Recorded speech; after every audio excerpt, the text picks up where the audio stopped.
Good evening, everyone, once again. Thank you very much for coming. It's a great honor and a great joy and a great responsibility for me to host today's talk, and I will explain why now. It's a great honor because our guest tonight is Tom Emerson, a famous British architect, one of the founders of 6A Architects. This 6 Architects was founded in 2000s, but they started working in 1998.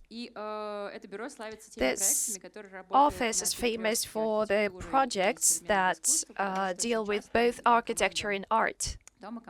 Very often, 6A team, Tom's team, rebuilds different spaces, turning them into galleries or create spaces for artists.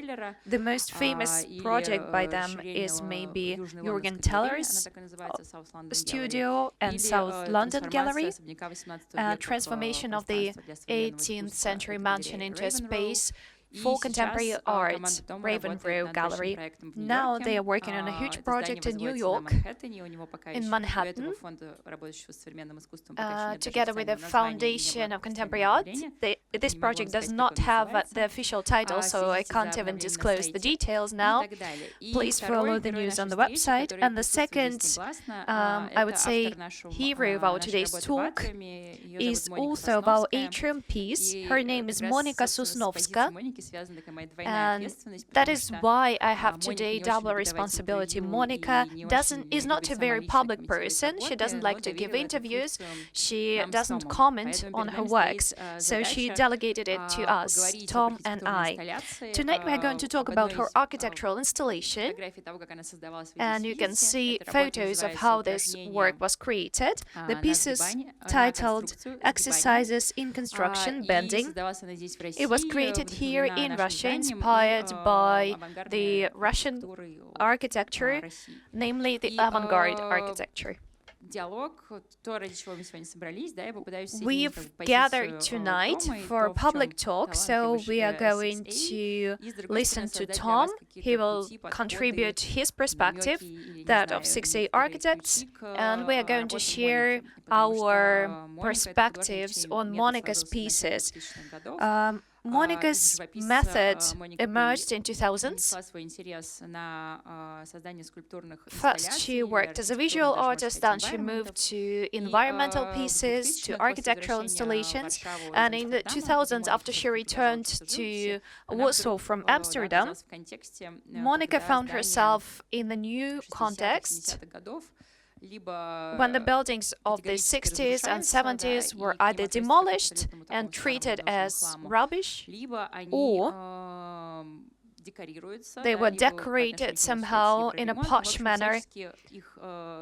So, in other words, she saw that the memory, the functional significance of these buildings was destroyed, either by renovating them too much or by demolishing them. And we're going to talk about her method now in more detail. The first thing I wanted to ask is what is your direct first impression of the work which stands downstairs? Because there is also one secret about Tom, that he was in Russia several times in the late 80s and the last time in 1995. So my question, it has inside combination of several contexts. So what is your reaction to the work? Because you saw only the images of it production. On the other hand, I'm sure that you knew before Monika who is Shukhov and why he is a great engineer. And on the other hand, you find this work in the context of Soviet modernist building, which is transformed by OMA, which is a kind of, I don't know if we can call them a concurrent firm, but also a firm which deals with the transformance of modernist architecture in another way that you do. So what is your first impression?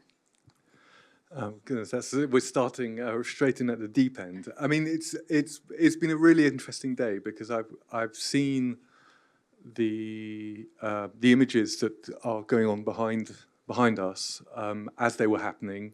Monika was sharing them on WhatsApp, so I've been sort of following the kind of making of the piece, and of course I know her work from several other pieces, and shows I've seen in Glasgow, in Zurich, in London. She has pieces in Tate. So I'm quite familiar with her work in general.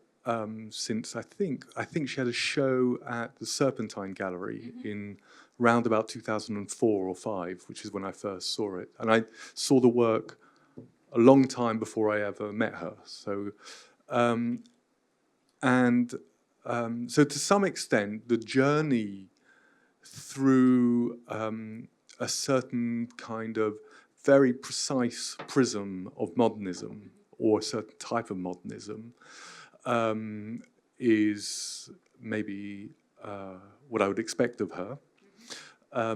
I always think that she makes very interesting choices about what the context will be for a piece. So, Zhukov, of course, is a really charged one. And so there's something, when I came in, I was very, very excited to try and understand what happened to a Zhukov tower, what happens to one of those hyperboloid forms when they're distressed, when they're sort of challenged. Spatially, it's kind of amazing. I mean, spatially, it's almost classical. It's like this kind of triumphal arch when you come in, and there's this sort of amazing interior to it.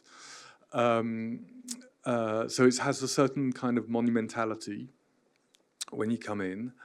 And then I think that the more you look at it, the more complex it becomes, and the more both formally complex, physically complex, but also its relationship to that kind of backstory, that kind of research into Zhukov and that kind of early period of modernism in Russia. And I suppose it also, for me, resonated. I walked here, so this morning, to see the piece on my own. And I hadn't been here for 25 years. So I also was sort of processing incredible change over the last 25 years. And then also certain things which were sort of distantly familiar. You know, so some things don't change in Moscow. You know, the weather, the light, the river, the scale. There are certain things which are somehow immutable, and you can do all sorts of things can happen, and those things are particular.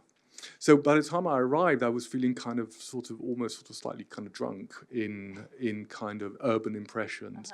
And I think in my route here, you could see the top of the Zhukov Tower, of the actual one. And it's the top section, which I think is the model for the piece. So suddenly all these things started and I think it's kind of what Monika's work does, is in distressing a kind of some sort of modernist model, or some model which is used as a kind of gateway to access other ideas. All sorts of connections are made in your mind, while at the same time very particular things are happening at a physical level. If you go up onto the mezzanine, there is, I mean, maybe I'm going too quickly, but on the mezzanine and you look over it, there's a moment where the angles, the kind of L-shaped steels, which are kind of one of the sort of defining pieces of a Zhukov structure, is sort of flattened out like an open book as it bends over. And you kind of go, wow, the stress. And there's something very powerful about a kind of a structure which is so perfect in its conception, can be then so kind of radically somehow reformed and turned, and I guess that's the first thing. But of course, it's done so discreetly. You know, everything is then repainted black. I mean, the pictures that we saw earlier on, it's rusting, it's in the snow, it's outside. Here, it's now abstracted to another level, almost as a kind of silhouette or a ghost or something. That's true. Well, I was smiling because it's great that somebody like really sees what it was done for, because it takes several weeks to gain this natural curve, and it was done hand by hand. And there is a contradiction between like how industrial it looks, and on the other hand, that it was done with like real hands of people like crumbling over this metal grid. So then it gets this naturality. And also it was a choice whether to have the light on or extra light or to avoid it. And we decided that it shouldn't be, I mean, Monika mostly decided that it shouldn't have a theatrical light, so it like totally wakes up or disappears as the building leaves. So it's just like the natural flow of light. Light and life. And also what I wanted to ask about the work, and the momentum of it, is there is another dimension of looking at it, because on the one hand it's very precise how it's being happening in here. So there is a situation, as also you described in your in the conversations with the Ren in these books, Never Modern, that architecture creates situations. And I liked it. So it's not something fixed, but it's just something which is happening in between the construction and the people who live it through or looks at it. But still, if we take this history of demolishing modernist buildings and this reaction to the current context, as you also described it, your way to the work, Monika states, I mean, she doesn't like to be quoted, but still, I think I can use this possibility. She, when we were discussing, like, why are you invited to talk on her work, she said that what she likes about your way you teach and the way you do work, your buildings, is that you mostly search for some very delicate answers, how we can deal with all the buildings. And what she says about her, that she asks questions. So I'm interested which questions you hear in her works, because I think they can be very differently stated. So what question is the most loud to you in Monika's work?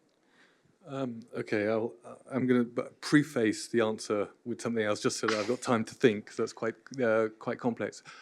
I think the thing that you mentioned about it being a kind of industrial structure and made by hand, I think that maybe is really central to the conversation in Monika's work, and maybe one of the great kind of complexities, contradictions in modernism, that this idea of technology, the idea of industrial production, was never matched by the reality of modernism. And actually, all these structures, whether it be from industrial design to urban planning with architecture in between, were more often than not handmade, because somehow the imagery and the concepts were very often just ahead of the technology. So it's a kind of one of the truths, I think, perhaps, of Monika's work, is that it somehow reveals this kind of constant tension there is between this sort of the industrially produced and the handmade. And it's still the case today. You know, even in this building, there is an enormous amount of work in this building, which is quote unquote industrial, the polycarbonate cladding and all of that, which maybe comes from other building types.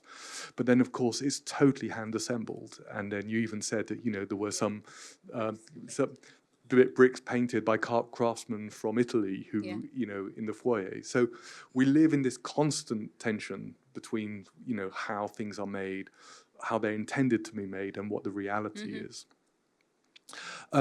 In terms of like how that leads to somehow the questions that may be asked of Monika's work,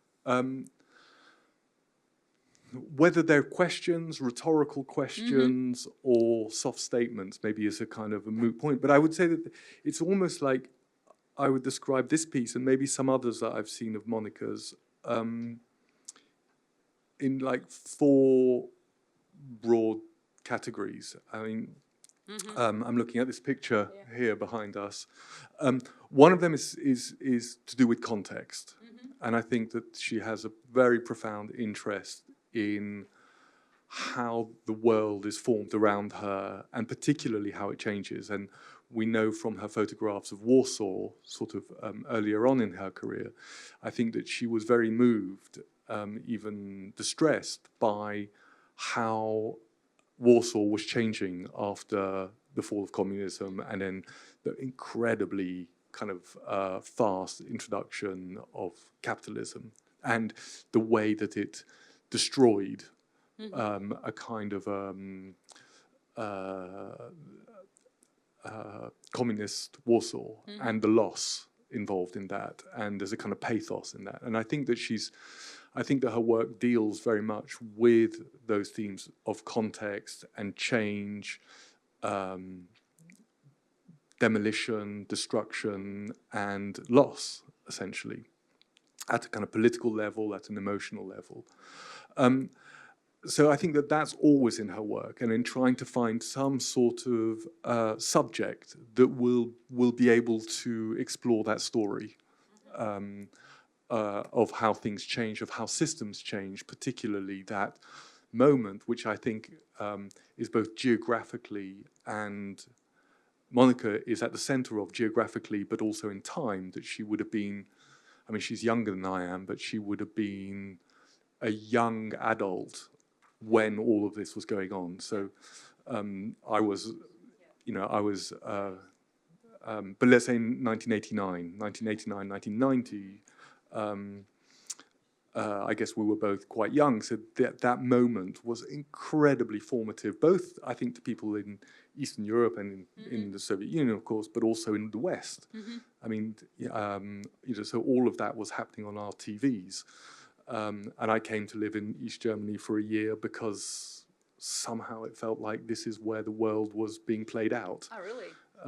So you really moved there because of this yeah, it felt feeling? like, it's a little bit like 3 or 4 years ago, I had a client whose daughter went to study Arabic at university because it was during the Arab Spring. At that moment, that was where it felt like the big issues of the day were being played out. In the late 80s, early 90s, it was really sort of Eastern Europe, Soviet Union, former Soviet Union, and how that change was happening. And I think that that's a very kind of central part of Monika's work. I think then the second layer would be the conceptual or formal, to do with how you can use structure as some sort of point of origin, and then distress it, distort it, bend it, and then you can see some of these. And there's a kind of formal language that emerges from that, which may be sort of in opposition to the intentions of kind of high modernism, maybe in contradiction to, let's say, the attempt to build things perfectly. I think modernism has always had there's a kind of pathos in modernism that it wants to be perfect. And sadly, the world will not allow it to be, has never allowed it to be. So I think that these pieces are very much about this kind of what happens to form, what happens to stuff.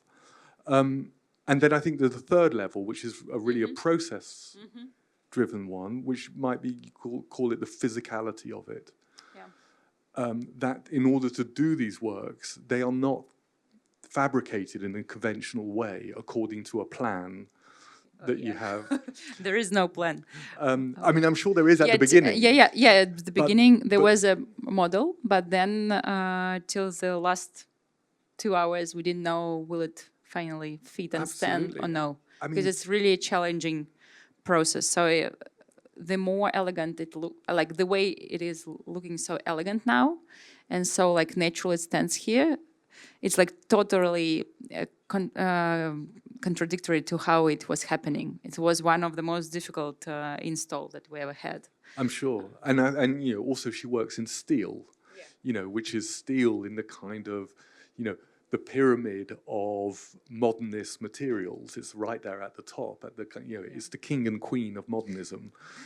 Below it there's concrete, there's glass, there's and because steel is so powerful, and it's so strong, and it resists deformation. Yeah, the resistance was really strong, and what was also like, surely I'm not an architect and I didn't know, and maybe this is during your profession, but what was amazing that in my head it existed that the most difficult will be to fabricate the work. And then I thought, okay, we cut it in pieces and we bring it, and that's it, you know. So, and then those who deals with steel, or those who don't know, so I can explain. So that when we brought it, the work in pieces, the way it resists each piece, it wanted to break itself.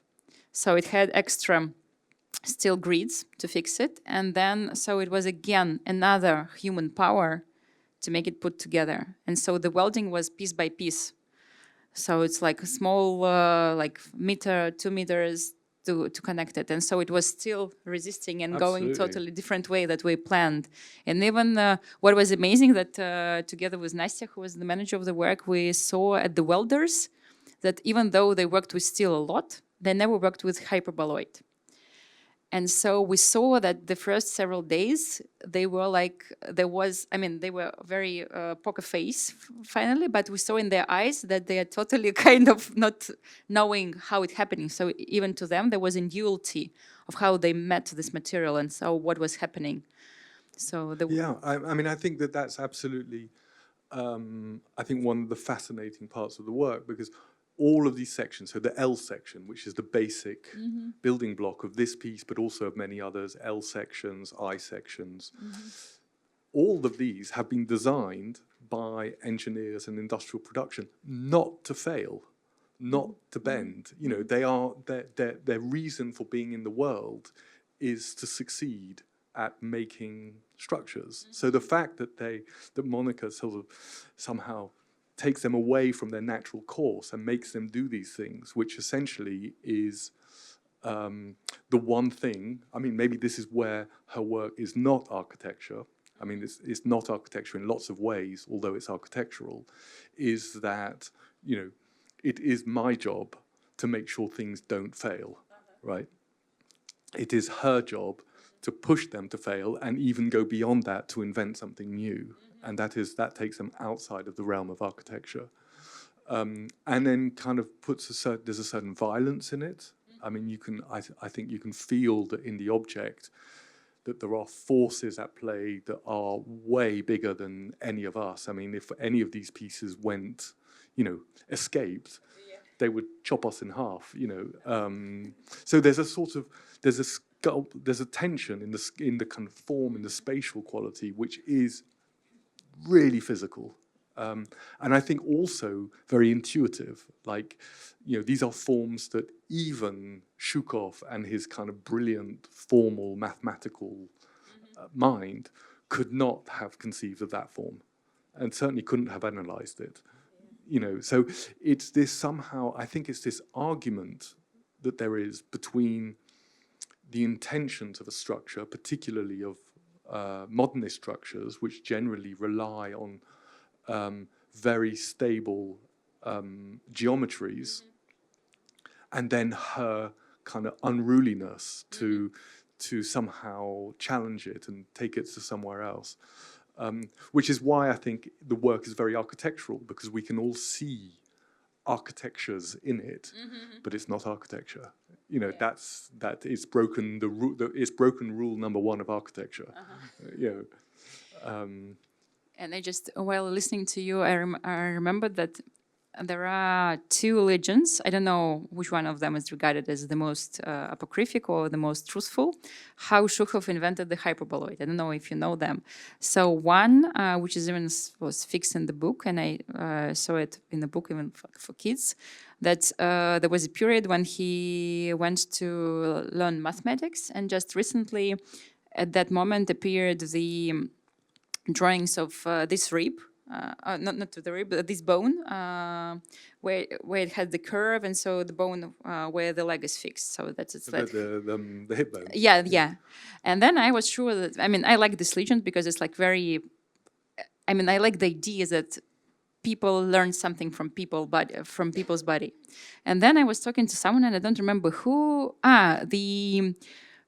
The architects who are going to make kids workshops for this as a part of a public program to this work, they say, oh yeah, it's sure, we will going to explain to kids how the hyperboloid appeared. I said, like, how? I said, yeah, the bones. They said, no, there is another legend. So that Shukov was in his studio, and then came a cleaning lady, and she had to cleanse the dust somewhere higher than her height. And so she took a basket, which had the basket, which is made out of woven basket. She turned it upside down, stood on it. And I also like this again because it goes back on a deeper level. So this is something which creates by hands, but then from another material. So I don't know which one is right, correct, but it's very much referencing the ways how we can read the work also. So that it's like on the one hand very logical and structural, but on the other hand there is a chance in it of how it was created, and also that there is whether human body or nature. The material from nature which is working, but I don't know if it's. I mean, I hope they're all true in a sense. But I think no, I could imagine. I've heard the basket one. Ah, really? Yeah, I've heard the basket one before. But of course, like how he conceived of that form and structure is a fascinating question. But once it's there, you kind of get it. You kind of go, oh yes. I mean, it's one of those oh yes moments. Yeah. And I think that's where I think the piece becomes really interesting, because you could really stop at that moment and just go, this is pure form, structure, form, materiality in perfect harmony. But no, then Monika has to go one further and see what happens when you challenge it. I'd never heard the hip story. I will. I even can bring you tomorrow the book. Okay. Well, it was published, and so there is a reference in dates. So when he learned the medicine, and when these photos appeared of this. Yes. Of this hippo, and so there is a kind of historical connection. So I'm not that big specialist in it, but so there are the. But it rings true with another maybe a little side story that a friend of mine I went to school with is orthopedic surgeon, like elbows, shoulders, hips, knees, and essentially he's very specialist, like people who have car crashes and things like that. And then I remember him once sort of complaining to me. He goes, "God, the shoulder is such bad design." Really bad design, but the hip is really good. Is beautifully designed. Why didn't they design the shoulder like the hip? It's maybe then will be like too functional, like. Okay. I think it's something to do with how things fit and the three-dimensionality of it. But it's so I don't quite visualize the hip analogy, but I could imagine that he would have found. That he was obviously a very, very precise observer of three-dimensional structure and very brilliant at being able to then mathematically derive analytical principles for it. So another question, it's referencing Monika's works, but on the other hand, I want to ask, it's more about the way you work. You mentioned this moment of where the interpretation stops.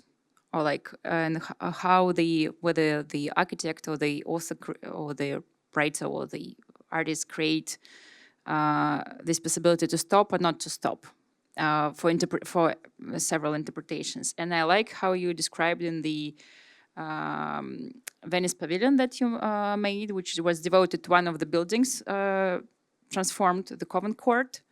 And it was, and so you invited an artist who is doing videos to represent your work because you didn't want to be didactic, because you didn't want to present the roughness, but you wanted someone else's choice and someone else how to present it. So, how for you, like in your personal works, how do you make this choice when you want to create the emotional connection to some of the themes and materials, and when you want to be didactic and when you want to present a position?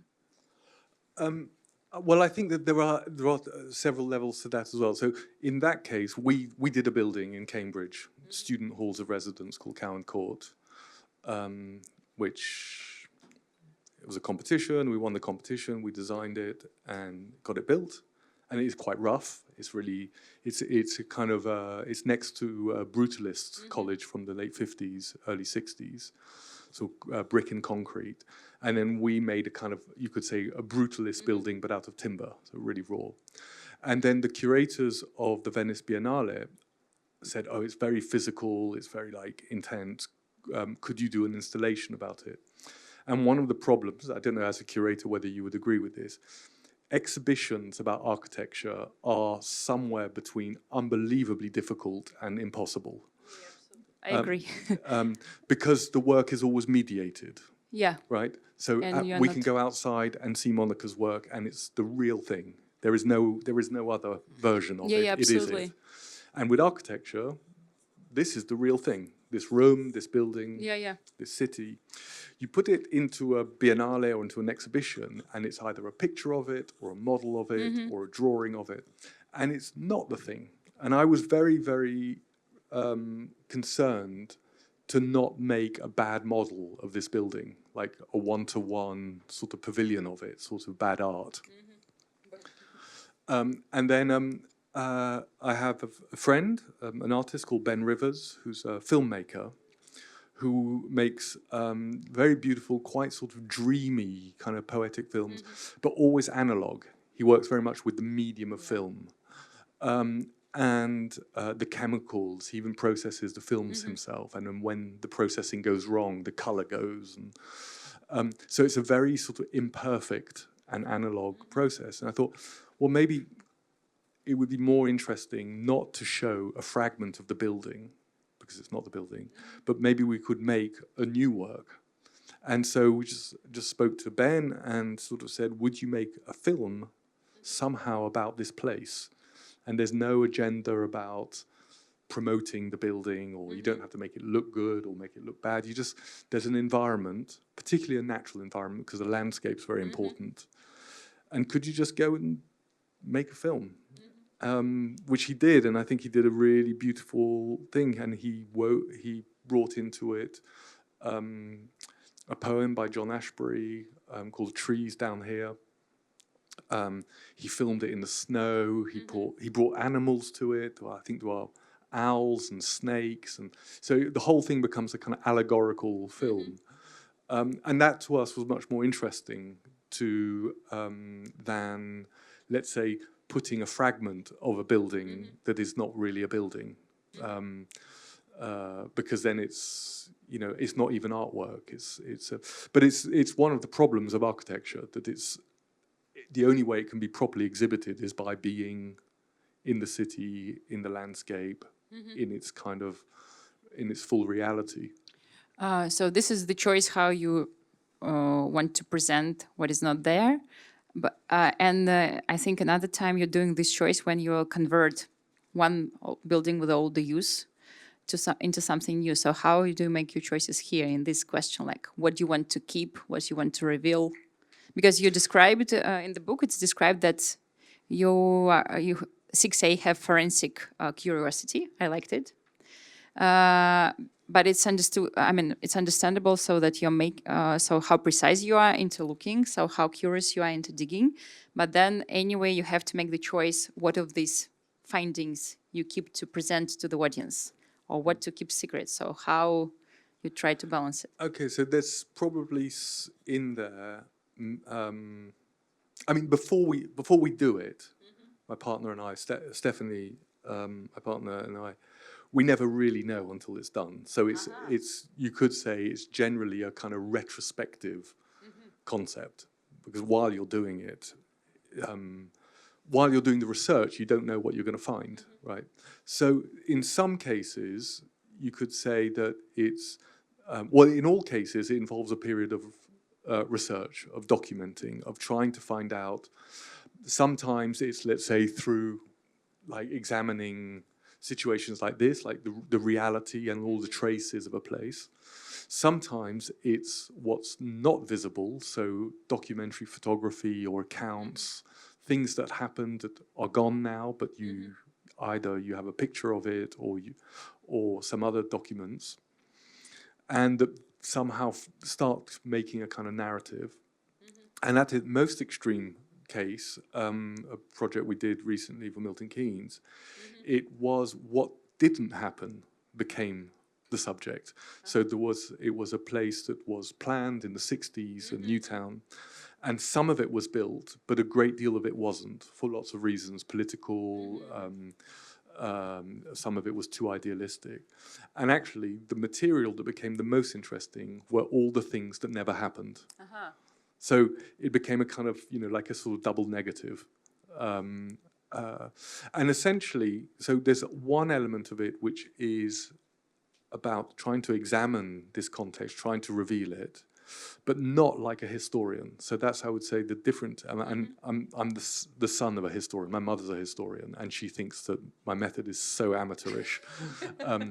But I think the difference between, let's say, an architect, an artist, maybe, and a historian is that we can use the material we find in a way in which is productive to us in order to make something new. There is no actual responsibility to be correct. There are a few things in listed buildings, like listed monuments, where you've got to be. But I think that if we go beyond that, there is a moment when you know enough, you've immersed yourself enough in the situation that you feel that you can then somehow come out of it and make something new. And I think in that sense, maybe that's one of the connecting points with Monika, is that I don't think that is not a Zhukov tower. Yeah, absolutely.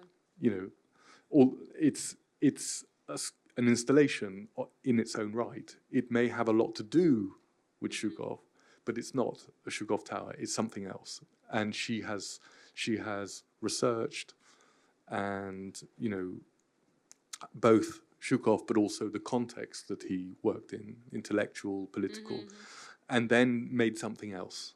And you will be able to, and maybe it's quite fun that you can look at it purely as a sculpture, as form, material, space, in the same way that in our project you can see them just purely as the spaces, the buildings that they are, and go for a coffee, see a show, or you can start trying to unravel the story, and then sometimes we're truthful, sometimes we're not. Yeah, that's true. And it reminded me also, we had interesting reactions. Some of the people, they came, those who entered the building, and some of them came and said that from the first moment, I thought that, and from the outside, from the window, I thought that this is Tatlin's tower. And it's like, because they saw only parts of the grid and not the whole structure, because it's some, in some mornings when the light is not as bright, there are moments where there are fragmentation in the window, so it's like some parts you see and some parts you don't see. And I said, yeah, it's also could be kind of material, so what to deal with. И I just also opened to the floor. То есть у меня тоже есть вопросы к Тому дальше задавать, но если вы I have more questions to Tom, but if you have any questions, please feel free to raise your hand at any point, so we'll bring you the mic. Questions they can ask, they can enjoy the conversation. And I also liked it too about the imperfection you said, and I also had there was another issue in terms of how we present architecture and how we deal with it. We had, while installing the work, we realized that some of the L-shaped beams, they will be very dangerous to the people at the moment where they are almost here to their heads, because there are two on each side. And also we had an interesting story, because this is how the architecture works on the one hand, and it's also where there is this border between architecture production and art, because the production company who was doing the work, there was a moment when they did that outside, and then it was staying there for several weeks, and then they brought it to the museum. And when they brought the cut work into the museum, we came with Nastia and looked, and we saw that some of the L shapes, they added them the curves, so they are less dangerous. So we had to ask them to cut it. And then we had a conversation inside the team, so whether we have to keep it as it is, or we have to put some lines around so people don't have a chance to be damaged or hurt. And I said that it's the whole piece, and it has its danger inside it, and it has its resistance, so people have to deal with it. And it's part of the artwork, so we cannot avoid it. but still there was a tension from the institution, like, so, oh, we have to create the biggest safety that we can, and we have to make several layers of like, how to say, like, things around, so it's people are not entering it.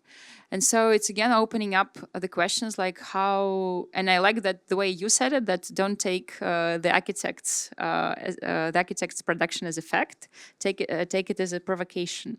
So I think it also refers to art. Do you agree? Or yeah, I mean, I think that her piece is her pieces generally are quite dangerous. I would say her work is quite dangerous for somebody who is very, as you said, doesn't like talking a great deal, doesn't like necessarily doing interviews. The work, you could argue, is quite aggressively dangerous, both in its production. So, like, when they were doing the fabrication and stuff, there was some seriously, dangerous procedures. And I saw there was another show that she did in London about a year ago, where she'd taken some huge sections of steel. I mean, really at Hauser and Wirth. So if somebody is interested, you can beams which must have been maybe 40 centimeters deep, really thick steel, that were bent into L shapes. Now, none of us were there when it happened, but the forces involved must have been phenomenally high and therefore really quite dangerous. And yes, and that goes right the way through to the fact that there are sharp edges, which I nearly pranked my head on. I got down to take a photograph. So you could be the first. I was going to be the first. I went down and I thought, oh, I've got a good angle here.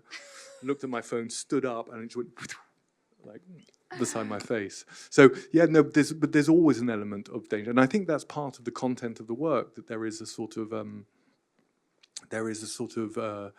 very raw relationship to the processes and the themes, and that they need to stay raw, they need to stay open and visible.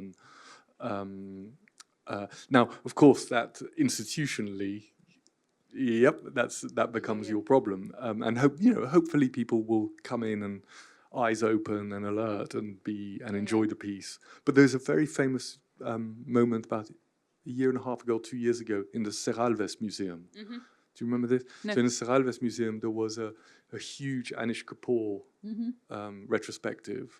Not necessarily my favorite stuff, but nevertheless, between friends, there is one of the pieces which is this void, which is a hole in the ground. And it's like with black pigment. So it just looks like a surface of black, but it's in fact a hole. And somebody fell in it. And then suddenly, all of the institutions were like, okay, what do we do? Because of course you can't put a string around it.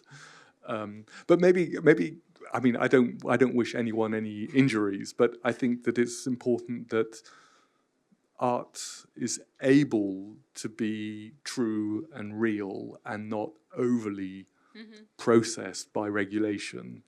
But it's a fine line, and I guess that's one thing that is the institution's job, to manage that sort of line between sort of public responsibility and then also experiment awareness, experiments and sort of rawness.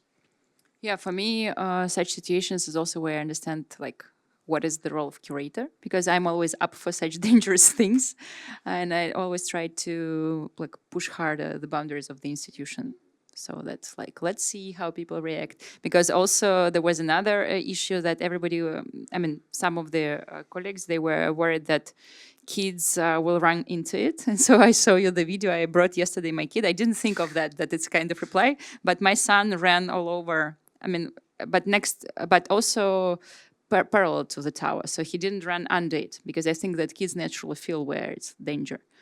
And so I also now have like a physical documentation so that kids avoid going under it, but it's still always a big questioning. And also, while we still have time, I wanted to remember one of the projects that also Monika shared with me. Project of you as a professor at Zurich University. And I think it's an interesting case, so maybe you expand a bit. So Monika told me that while you're working with students, you create kind of atlases exploring different situations in different cities and towns. And there was one about Glasgow, if I'm not mistaken, where there was a building in the building which was neglected. And so you decided to enliven one part of it. So then, and then the future destiny of this building can be decided, but from another perspective. Correct me if I described it not in the wrong way. No, that's... But yeah, I just sharpened why I'm interested in this, because I think to me it's like what Monika also does in her works, where she fixes some situations, where she presents a kind of what could be like when we see a form distressed, what it opens up to us. But she doesn't provide any precise rules or kind of statements. That's why, for example, she avoids talking in interviews, that she doesn't want to, that something is heard as a statement. So, but for me, when she described this project in Glasgow, it was a big surprise that there could be an action, a real deed, but without having this final statement. So could you please share a bit? So that project in Glasgow was actually the third in the series. And it started in about 2012. So when, certainly for us in London, in particular, and in kind of Britain, Ireland, Southern Europe, was in the depths of the crash, right?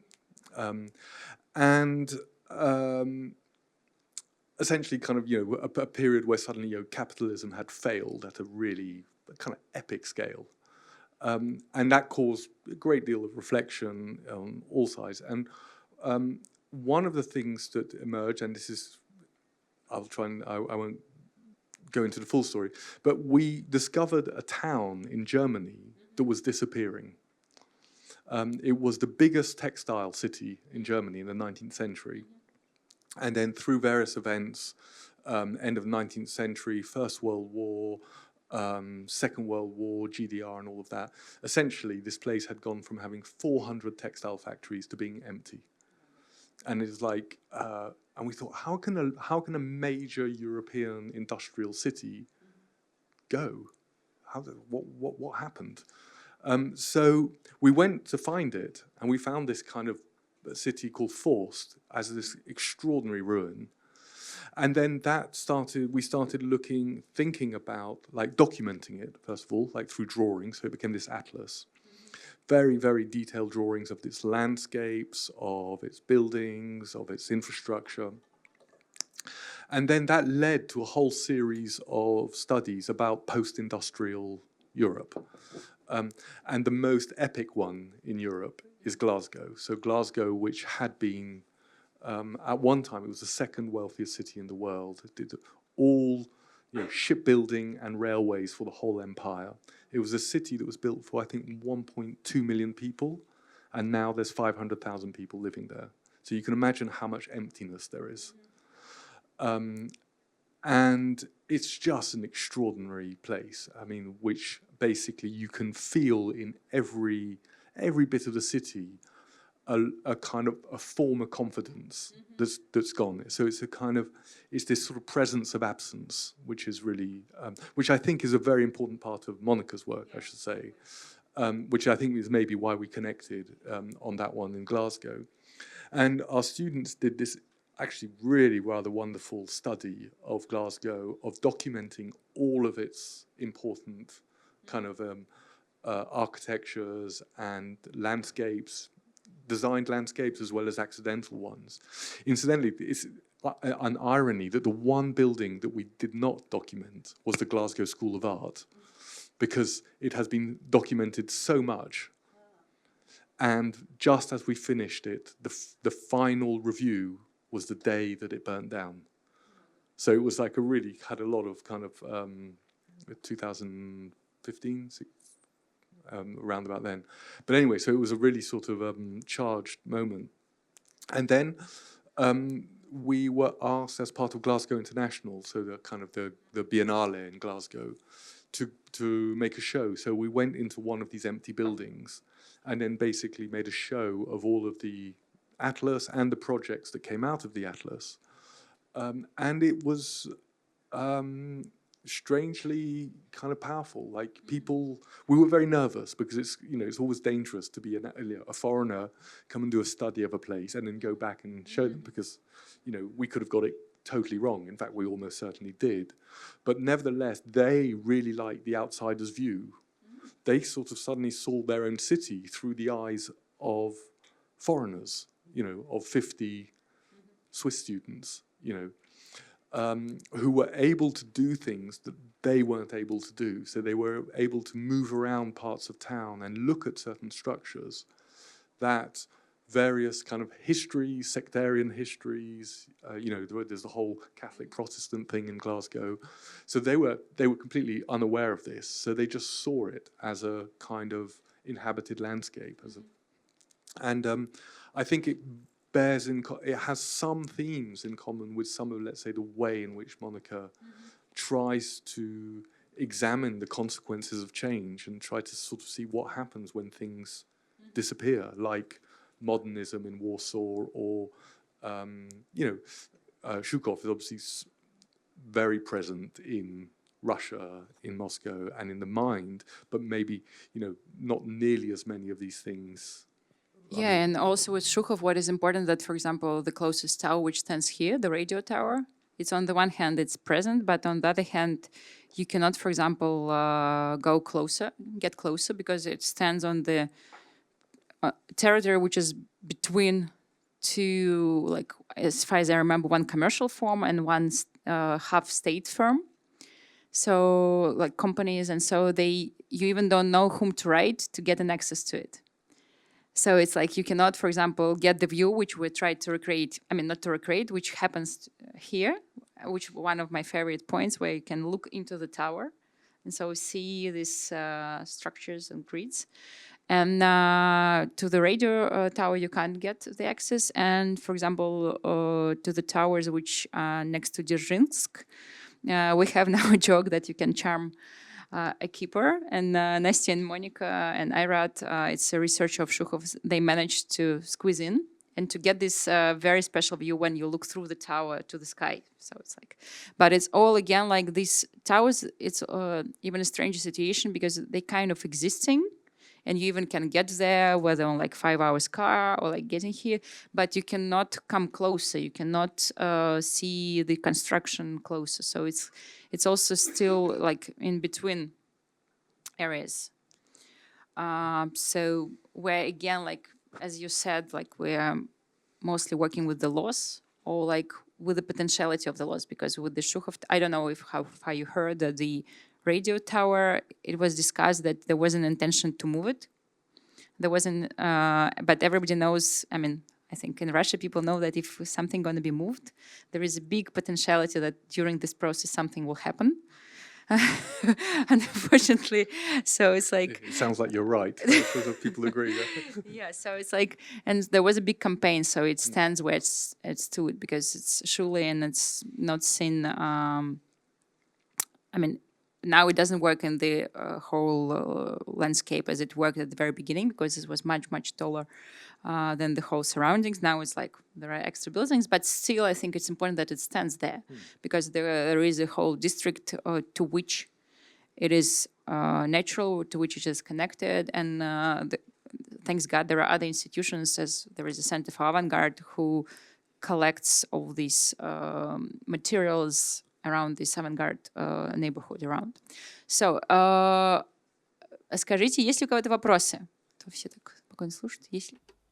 Any other questions from the audience members? Any questions? Okay, so I think we have then to find our way to wrap up, because sometimes I relate to the audiences.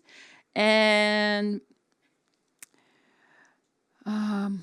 what I think still maybe there is...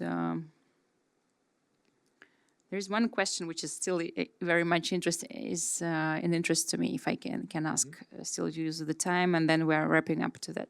Because there was also a whole bunch of references in the Nevermore and the description of the method, how to deal with this choice between making something accessible, understandable, and on the other hand, keeping it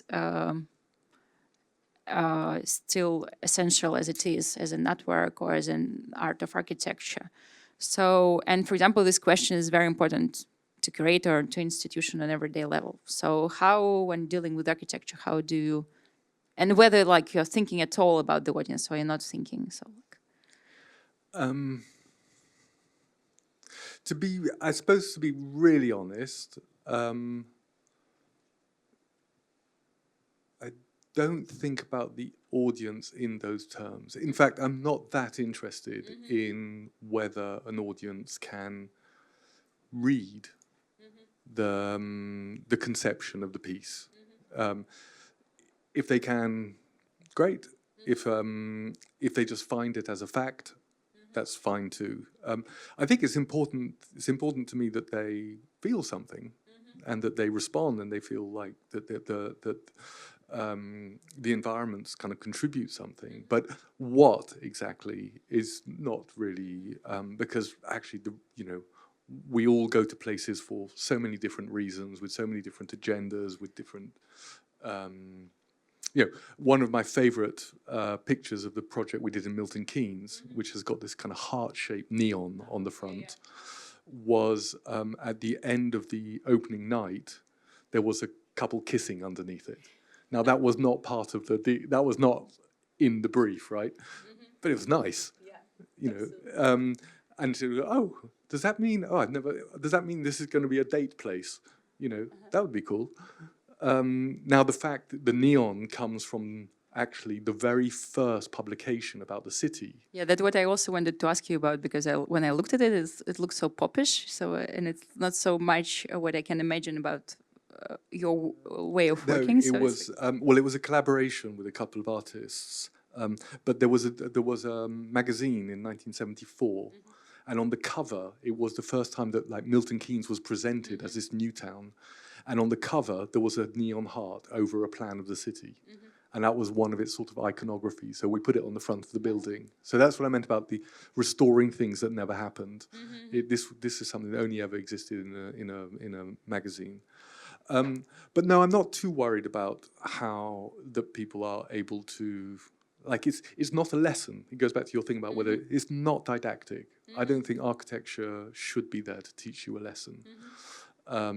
Because those lessons pass very quickly and they become yesterday's lessons, and then, and then it becomes very sort of conservative very quickly.